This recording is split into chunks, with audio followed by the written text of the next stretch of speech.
How to turn on microphone in HP laptop. First of all, go to the bottom right corner. Here you can see speaker icon. Right click.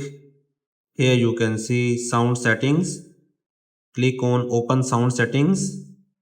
Scroll down. Here you can see input device. You can choose your microphone from here. Here you can see you can test your microphone as well. If the blue bar moves, it means it is working. After that, here search for settings.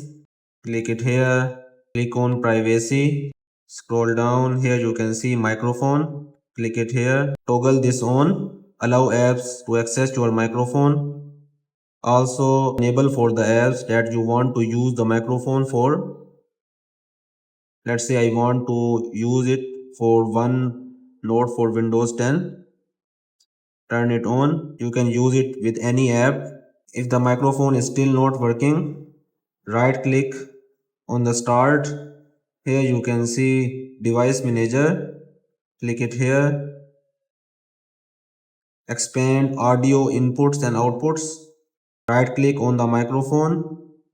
Here you can enable device if it is disabled or uninstall the device and then restart the laptop. Your microphone should be working again. So this is it for this video. If you found this video helpful, hit the like button. If you have any questions, you can ask me in the comment section below.